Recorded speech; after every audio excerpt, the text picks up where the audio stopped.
This is a True Crime in Real Time update from True Crime Today and the Hidden Killers podcast.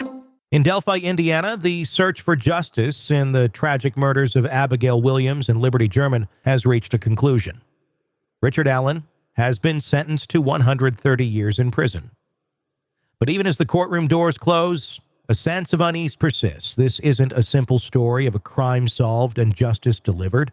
This is a story riddled with questions, a narrative where the defense argues that the evidence was circumstantial at best, and the conduct of the trial, they allege, raises serious concerns about fairness. Was this a just verdict, or was it a consequence of a case built on shaky foundations and presided over in a manner that, according to the defense, tipped the scales of justice? On this broadcast, we examine the Richard Allen case, focusing on the defense's claims of a flawed investigation, weak evidence, and a trial process they believe was fundamentally unfair. We'll delve into the specifics of their arguments, exploring the doubts they cast on the prosecution's case and the questions they raise about the integrity of the proceedings. 130 years. A life sentence, effectively, for Richard Allen. The courtroom was filled with emotion as the sentence was handed down, but the defense's persistent claims of injustice hung heavy in the air. They argued that the judge's conduct throughout the trial demonstrated a clear bias impacting their ability to present a robust defense. They asserted that crucial evidence was given undue weight, while other potential avenues of investigation were seemingly ignored. This wasn't simply a disagreement about the interpretation of evidence. It was a fundamental challenge to the fairness of the entire process. The defense's narrative paints a picture of a trial where the deck was stacked against their client from the outset. They pointed to specific rulings by the judge, alleging that they consistently favored the prosecution and hindered their ability to properly defend Allen.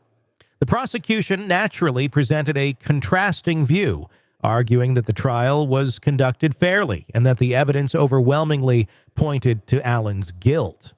But the defense's persistent objections and their claims of unfair treatment cannot be easily dismissed. The prosecution's case hinged in part on a bullet cartridge found near the bodies of Abby and Libby.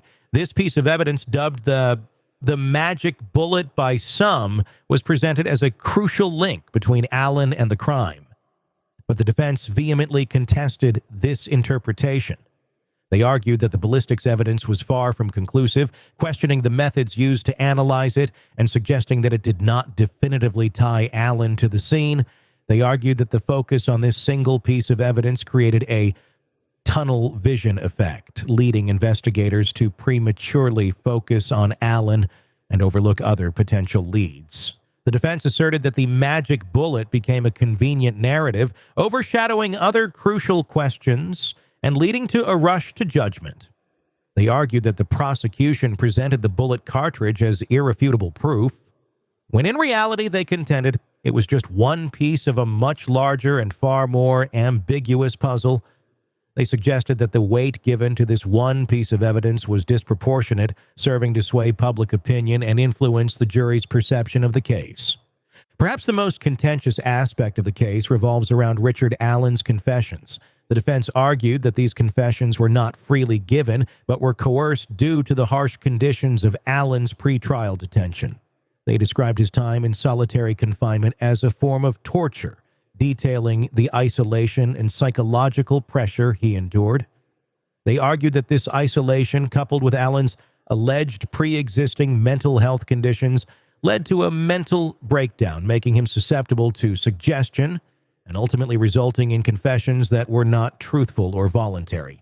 They argued that Allen was a broken man, driven to confess not by guilt, but by a desperate desire to escape the unbearable conditions of his confinement.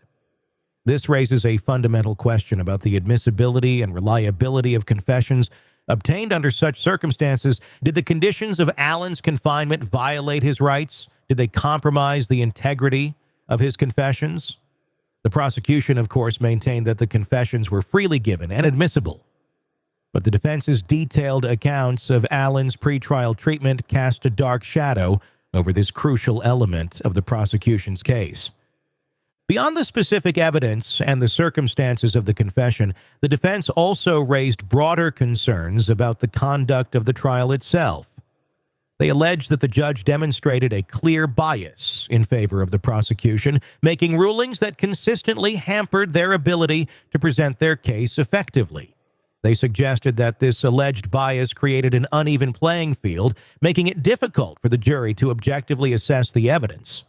The defense also pointed to the lack of exploration of other potential leads, suggesting that the investigation prematurely focused on Allen, ignoring other possibilities.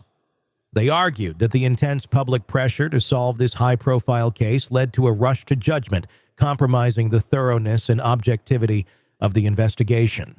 These are serious accusations, and while the prosecution vehemently denies them, they raise profound questions about the fairness and impartiality of the judicial process in this case. The Richard Allen case is a tragedy etched in doubt. 2 young lives were lost, a community was devastated, and now a man will spend the rest of his life in prison. But the questions surrounding the case remain. Did the weight of public pressure and the desire for a swift resolution overshadow the principles of due process? Was the evidence truly as strong as the prosecution claimed? And did the conduct of the trial itself ensure a fair and impartial hearing? These are questions that continue to linger, casting a long shadow over the verdict. While the legal process has run its course, the debate surrounding the fairness and justness of this case is far from over. It serves as a stark reminder of the complexities of the justice system and the importance of ensuring that every defendant, regardless of the severity of the alleged crime, receives a fair trial.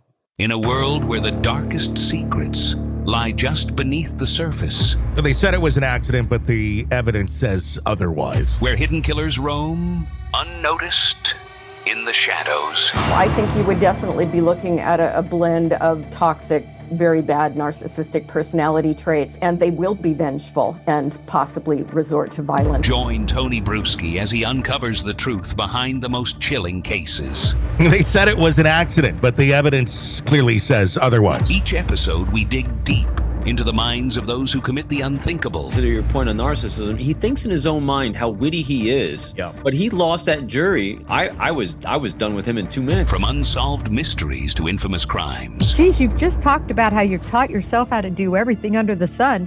I bet you did a YouTube video, how to best kill somebody with a knife. Hidden Killers with Tony Brueski takes you where few dare to go. How does someone with such a dark secret go unnoticed for so long? With multiple new episodes every single day. We're not just telling stories, we're seeking justice. Listen now on Apple Podcasts or wherever you get your podcasts. Just search for Hidden Killers with Tony Brueski.